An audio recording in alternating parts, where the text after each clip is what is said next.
Bonjour.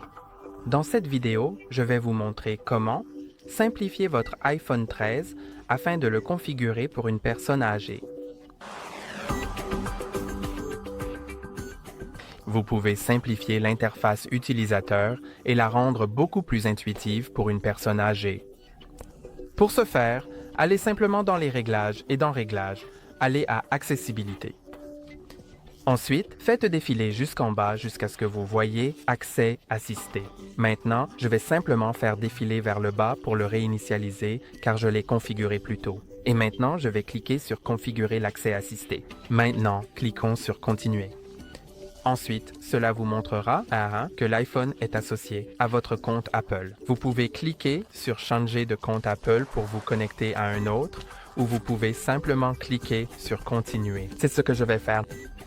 Ensuite, vous pouvez changer l'apparence. Vous pouvez donc le régler en ligne ou en grille. Je vais le régler en ligne, mais cela dépend de vous. La grille rendra les icônes plus grandes que le texte et les lignes rendront le texte plus grand que les icônes. Ensuite, cliquons sur Continuer. Et maintenant, vous pouvez sélectionner les applications pour lesquelles vous souhaitez autoriser l'accès dans l'accès assisté. Donc, les 6 premières applications sont celles qui sont optimisées pour l'accès assisté. Donc, elles auront des fonctionnalités et une interface utilisateur différente des applications iPhone standard. Mais les suivantes ne sont pas optimisées juste des applications standards, sans optimisation. Donc, je vais activer quelques-unes de ces applications d'accès assisté, puis peut-être une des autres applications. Commençons par activer les appels. Ici, vous pouvez choisir de qui recevoir des appels et à qui passer des appels. Je vais le régler sur tout le monde, mais je vous suggère de le régler sur Contact ou Favoris. Si vous le réglez sur tout le monde, alors la personne peut recevoir des appels de numéros inconnus. Et cela peut rendre le téléphone, la personne plus exposée aux escrocs. Parce que les escrocs peuvent les appeler et leur appel sera reçu. Donc, je vous suggère de le mettre sur Contact, mais je vais le régler sur tout le monde juste pour vous montrer plus de fonctionnalités. Vous pouvez également cliquer sur Sélectionner un contact pour choisir les contacts qui seront favoris. Et ils seront facilement accessibles depuis l'application Appel sans les chercher dans la liste de contacts. Vous pouvez également activer ou désactiver les options en cours d'appel, comme le clavier et le haut-parleur. Je ne suggérerai pas d'activer le clavier, mais je vais l'activer, juste pour vous montrer également le haut-parleur que je vais aussi activer.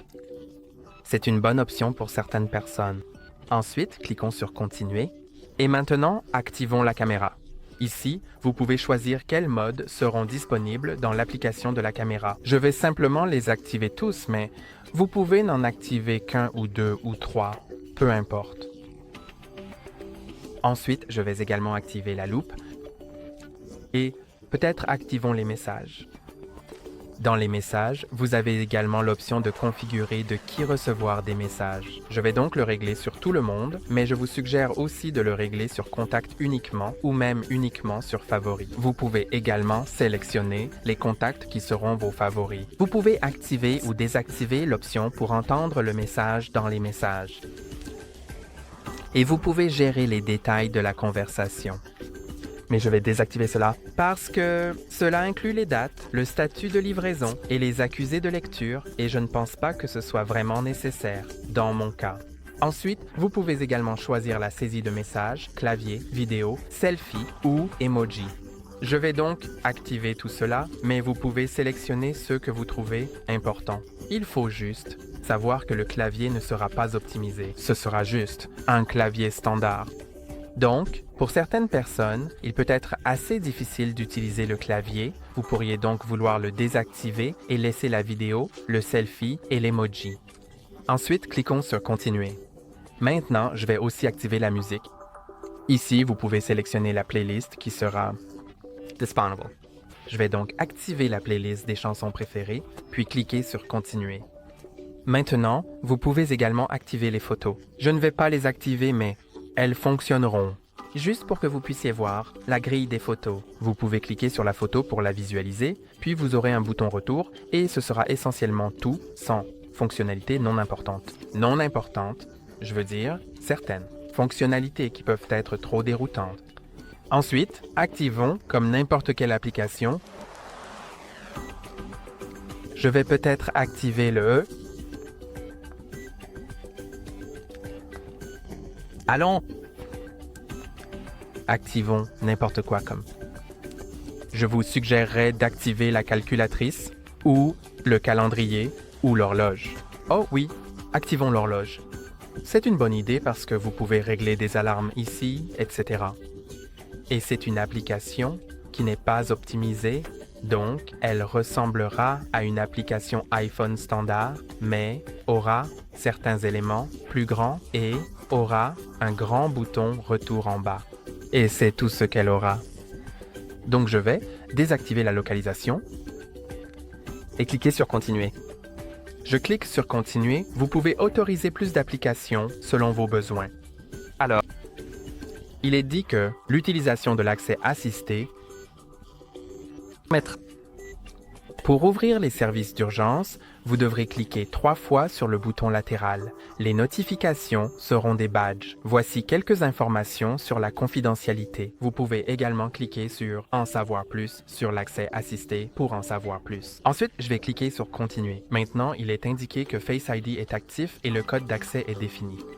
Cela signifie donc que je pourrai déverrouiller l'iPhone avec Face ID et le code d'accès. Vous pouvez également cliquer sur Modifier les paramètres de sécurité pour désactiver Face ID ou désactiver le code d'accès.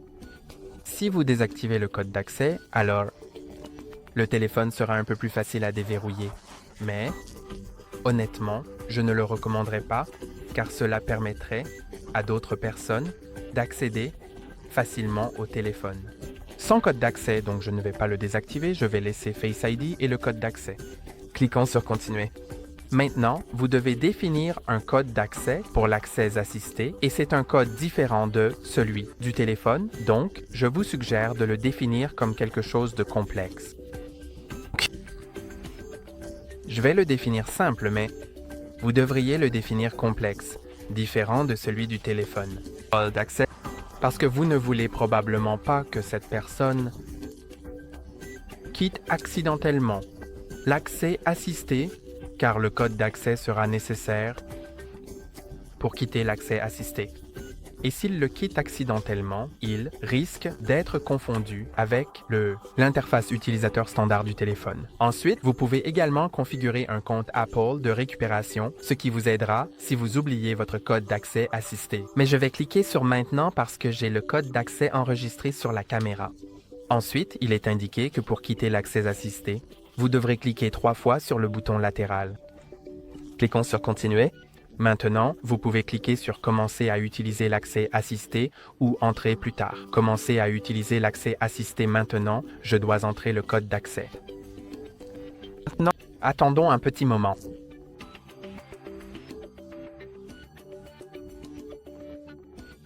Et pouvez voir que je suis dans l'application. Je veux dire dans l'accès assisté. Voici toutes les applications que j'ai activées. Allons aux appels. Dans les appels, si vous avez défini des contacts favoris, ils seront affichés en haut sous forme de tuiles, séparées. Ensuite, vous avez les récents, que je ne vais pas ouvrir pour l'instant. Ensuite, vous avez aussi les contacts, et vous verrez les contacts ici. Et le clavier? Donc, si vous avez désactivé la fonction « Appeler n'importe qui », alors vous n'aurez pas le clavier. Et si vous avez désactivé les contacts et dit seulement les favoris, alors vous n'aurez pas non plus les contacts. Vous ne verrez que les favoris en haut. Donc, allons maintenant au clavier. Et maintenant, je vais entrer le numéro de téléphone que je vais appeler dans un instant.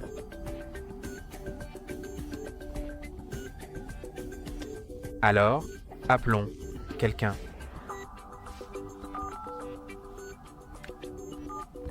Vous pouvez voir qu'il y a tous ces gros boutons. Donc c'est assez facile de naviguer. Je vais cliquer sur le bouton d'appel.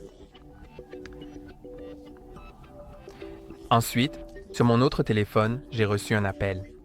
Je vais donc l'accepter rapidement et vous pouvez voir, c'est comme ça que ça se présente pendant l'appel.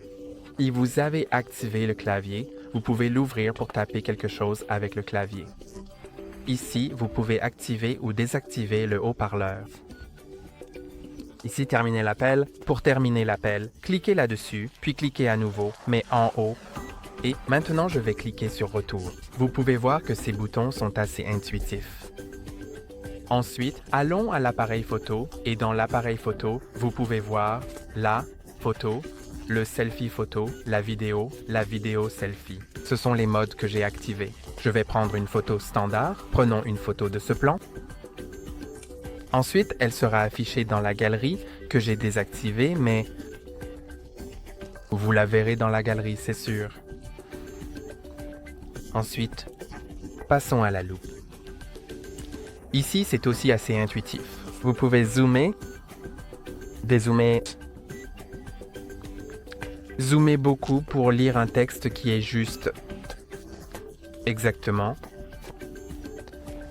trop petit pour être lu à l'œil nu. Ensuite, vous pouvez aller au message. Ici, vous verrez les récents et les contacts. Donc, c'est à quoi cela ressemble. Je vais aller au récent, mais hors caméra. Vous voyez, ça ressemble les récents. Je vais cliquer dessus. Et maintenant, je peux envoyer un message. Donc, je peux utiliser le clavier. Vidéo, selfie ou emoji. En fait, voyons-les. Tous. Donc, le clavier, vous pouvez voir, n'est pas optimisé. Ensuite, je vais cliquer sur Retour, cliquer sur Nouveau message. Le selfie vidéo ressemble à ça. Je vais l'enregistrer dans un instant. Ensuite, il y a aussi les emojis. Il y a de grands emojis. Donc, la personne peut simplement répondre rapidement sans avoir besoin de taper le texte. Ils peuvent simplement sélectionner l'emoji qu'ils pensent être approprié. Donc, je vais sélectionner vidéo, selfie, puis enregistrer. Salut, comment ça va? Vous pouvez lire la vidéo. Salut, comment ça va? Vous pouvez également cliquer sur Envoyer pour l'envoyer et ensuite l'autre personne le recevra sur son téléphone. Voyons, donc si je l'ai reçu. Oui, je l'ai reçu. Vous pouvez voir qu'il est ici. Salut, comment ça va? Et c'est ainsi que fonctionnent les messages. Revenons maintenant en arrière. Ensuite, il y a aussi la musique. Ici, je peux voir toute la musique que j'ai ici. Et je peux simplement cliquer sur Lecture ou sélectionner un certain morceau que je veux écouter. Revenons en arrière. Et puis il y a l'horloge, qui est une application non optimisée. Donc, elle ressemble à une application standard d'iPhone. Tout simplement, comme vous pouvez le voir. Et ça, juste à ce grand bouton Retour.